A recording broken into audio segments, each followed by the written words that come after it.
ये तो आप देख रहे हैं कि यूं एक चश्मे ज़दन जिसे कहते हैं उसमें सारा एक ताश के पत्तों की तरह बिखर गया ये सारा सिलसिला। बिस्मिल्लाहिर्रहमानिर्रहीम।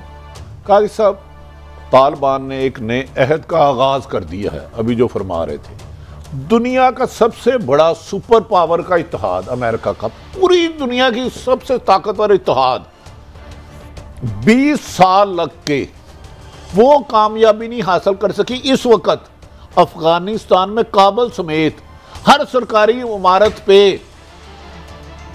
तालिबान का परचम लहराया जा रहा है। 20 साल अरबों डॉलर लगाकर भारत की साजिशों कर कर वो पूरे अफगानिस्तान में नहीं कब्जा कर सके, चंद एरिए रहे उनके पास। अच्छा भट्टी साहब, हमें अभी जनरल गुलाम मुस्तफ़ा ज्वाइन कर लिया। सर आपके टाइम का बहुत शुक्रिया, मगर आपकी तरफ आने से पहले मैं ज़रा जो बाइडन चंद दिन पहले क्या कह रहे थे ये मैं आपको सुनाता हूँ। जी सुनाएं। जनरल गुलाम मुस्तफ़ा साहब, आपने भी सुना होगा, thank you very much for your time. तो ये क्या इतनी बड़ी सरप्राइज़ थी इनके लिए या ये ड्रामा कर रहे थे हमारे सामने, और ये कैसे मजाक बन के रह गए जो बाइडन भी और जनाब ये गनी साहब भी? जनरल साहब देखिए, 9/11 को कहते हैं इंटेलिजेंस का बड़ा फेलियर था। मैं समझता हूँ ज़ाती तौर पर ये अमेरिका का सबसे बड़ा इंटेलिजेंस फेलियर होगा, ना सिर्फ सदी का बल्कि शायद रहती दुनिया तक। वो इसलिए कि 20 साल $3 ट्रिलियन के करीब पैसा लगाया उन्होंने और लाखों अफगानों को शहीद कर दिया। उसके बावजूद वो हासिल क्या कर सके, और एट द एंड उनका जो ये प्रेसिडेंट है ये भी हो या कोई और भी होता तो हालात इससे मुख्तलिफ नहीं होने थे। और जिनको उन्होंने मुसल्लत किया था अफगान के ऊपर, अफगानों ने कभी उनको तस्लीम किया भी नहीं था, इससे जद्दोजहद भी जारी थी। अगर आप याद करें तो जो 2002 में बॉन एग्रीमेंट हुआ था उसमें ये जो सेटअप लेकर आए थे, जिसके बाद से जब ये इलेक्शन ये सो कॉल्ड व्हाटएवर हुआ जो भी है, तो उस वक्त भी अफगान को, अफगान तालिबान को, खैर थे ही नहीं, अफगानिस्तान को और पाकिस्तान दोनों को थे यहाँ से उसमें वो लेके ऐसा सिस्टम आए जो उनके ख्याल में किताबी तौर पर ठीक था। और जनरल मुशर्रफ से लेके जनरल कियानी तक हम जैसे लोगों ने कोशिश की उनको समझाने की कि ये आपका निज़ाम नहीं चल सकता, यहाँ पे इनके डीएनए में नहीं है। फिर ये जो अफगान आर्मी ने ट्रेन की, ये किसके खिलाफ लड़ रही थी? अफगानों के खिलाफ लड़ रही थी। इनको ये अंदाजा नहीं था कि तालिबान ने न अपने सिंपथाइजर के अलावा अपने बड़े बड़े अच्छे लोग इनसे ट्रेन करवाए हैं। अभी चंद दिन पहले जैसे ही ये कब्जा हुआ है, आपने देखा तालिबान हेलीकॉप्टर भी उड़ा रहे हैं, टैंक भी चला रहे हैं, तोपे भी चला रहे हैं। तो उनकी ट्रेनिंग कहाँ से आ गई?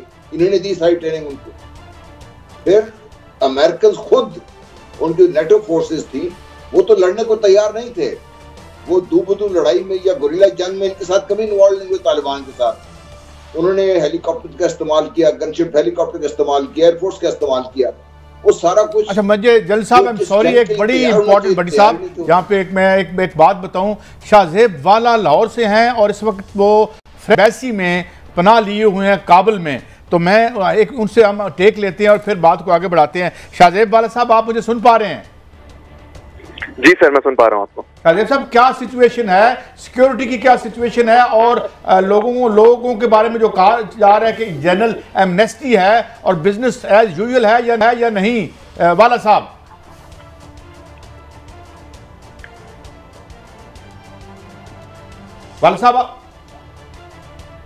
जी, मुझे आप सुन पा रहे हैं वाला साहब? जी सर, मैं अब आपको सुन पा रहा हूँ। सॉरी, मैं दोबारा सवाल दोहरा देता हूँ। क्या सिचुएशन है? आप बड़ी गैर मामूली सिचुएशन में है, अल्लाह ताला आपको अपने हिफ्ज़ व अमान में रखे।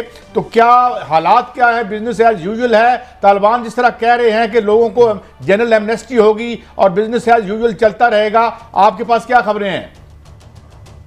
सर, इस वक्त तो तालिबान ने पूरी तरह से काबुल पे अपना कब्जा जमा लिया है। वो सारे काबुल के इंतजामात जो हैं वो तालिबान खुद चला रहे हैं। इस वक्त जो पुलिसिंग है वो भी तालिबान खुद कर रहे हैं।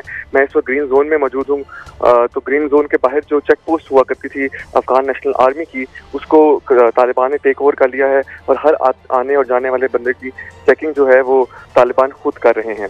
इसके अलावा अगर मैं आपको ये बता सकूं कि जो बिजनेस एज यूजुअल की बात आप कर रहे थे, ये ज़रूर है कि लोगों में खौफ का समा है, क्योंकि बहुत जल्दी एक ट्रांसफॉर्मेशन हुई है। गवर्नमेंट जो कि president former president Ashraf Ghani जो थे, उन्होंने 2 दिन पहले आके अनाउंसमेंट किया कि हम तालिबान से लड़ेंगे, हम पीछे नहीं हटेंगे, और उसके अगले दिन ही वो अचानक बगैर अपनी एम्बेसी अब अपने प्रेसिडेंशियल पैलेस के स्टाफ को बताए मुल्क से बाहर चले गए। तो उसकी वजह से एक बहुत बड़ा पैनिक फैल गया काबुल के अंदर। और हमने कल देखा कि जी कल लोग जो हैं वो बैंकों के बाहर लाइनों में खड़े हैं कैश निकलवाने के लिए, दुकानों पे लाइनें लगी हुई थी। तो और शाम के वक्त जब हमने देखा, शाम के वक्त पूरा का पूरा काबुल खाली हो चुका था। तो इसमें जो एक बात खुश आइंद हुई वो ये हुई कि तालिबान जब वो काबुल के दरवाजे पे पहुंचे तो उन्होंने उसके बाद अंदर एंटर होने की जगह एक नेगोशिएशन टीम भेजी जिसने अंदर आके नेगोशिएट किया, और तालिबान शाम के वक्त पीसफुली अंदर एंटर हुए और अंदर एंटर होकर उन्होंने लॉ एंड ऑर्डर सिचुएशन को अंडर कंट्रोल कर लिया। इस वक्त करंटली तो लॉ एंड ऑर्डर सिचुएशन काफ़ी हद तक अंडर कंट्रोल है काबुल के अंदर। कुछ इलाकों में वेस्ट ऑफ काबुल में हमने कुछ झड़पें देखी हैं, के बारे में सुना है। जो इस वक्त मेजर कंसर्न है वो काबुल एयरपोर्ट पे है कि काबुल एयरपोर्ट पे एक रश का समा है। जो लोग अफगानिस्तान से बाहर जाना चाहते थे, जो इस खौफ में थे कि तालिबान आएंगे तो वो रिवेंज किलिंग करेंगे, या फिर जो गवर्नमेंट ऑफिशियल्स हैं उनको टारगेट किया जाएगा, ह्यूमन राइट्स डिफेंडर्स को टारगेट किया जाएगा। तो वो सब लोग कल सुबह से ही काबुल एयरपोर्ट पहुंचना शुरू हो चुके थे। हुआ ये कि जैसे ही अशरफ गनी मुल्क से बाहर गए और एक पैनिक फैला, तो जो काबुल एयरपोर्ट का स्टाफ था वो भी छोड़ के चला गया और वहाँ की सिक्योरिटी। वाला साहब मुझे मुख्तसर ये बताइए कि आप मलिक साहब कुछ पूछना चाह रहे हैं?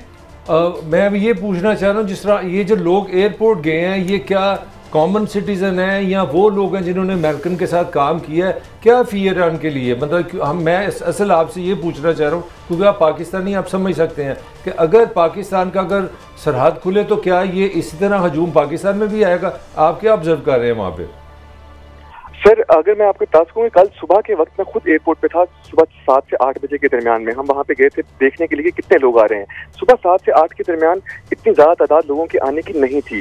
जब पैनिक क्रिएट हुआ है उस वक्त काफ़ी ज़्यादा लोग एयरपोर्ट की तरफ गए हैं। उसकी बड़ी मेजर वजह ये है कि जो यूएस फोर्सेज हैं उन्होंने ये अनाउंस किया हुआ था पहले से कि यूएस एम्बेसी को एयरपोर्ट में शिफ्ट कर दिया जाएगा। उसके बाद EU की जितनी भी जो नेटो कंट्रीज हैं उन्होंने भी यही कहा था कि हम जो एम्बेसीज हैं उनको एयरपोर्ट में शिफ्ट कर देंगे। तो लोगों को एक सेंस ऑफ सेटिस्फेक्शन थी, सिक्योरिटी थी कि अगर हम एयरपोर्ट पहुंच जाएंगे तो एयरपोर्ट पे तो इंटरनेशनल फोर्सेज हैं और तालिबान आएंगे भी तो वो एयरपोर्ट को अटैक नहीं करेंगे। तो अच्छा ये बताइएगा, जरा ये बताइएगा कि तालिबान ने जैसे ही काबुल का होल्ड संभाला या अपना कब्जा गिरफ्त कर ली, उसके बाद वो आम शहरियों के लिए तो मुश्किलात पैदा कर रहे हैं। क्या कर रहे हैं कि उन्हें आराम से बिल्कुल किसी को नहीं छेड़े, महफूज रखा हुआ सबको? सर अभी तक हमें कोई इतने मेजर कोई इंसिडेंट्स, 1 से 2 इंसिडेंट्स हमें सुनने में आए हैं जिसमें तालिबान जो फाइटर्स हैं, जिनको फाइटर्स कहा जाता है, जो सोल्जर्स हैं, क्योंकि फुट सोल्जर्स ही इस वक्त तालिबान फुट सोल्जर्स ही इस वक्त पुलिसिंग कर रहे हैं काबुल में, वो ट्रेन पुलिस ऑफिसर्स तो नहीं है। तो इसमें इंटरेक्शन में कुछ इश्यूज आए हैं खवातीन के साथ कुछ। बहुत शुक्रिया वाला साहब, और हमें दुआ है कि आप महफूज रहें और महफूज तरीके से वापस आएँ।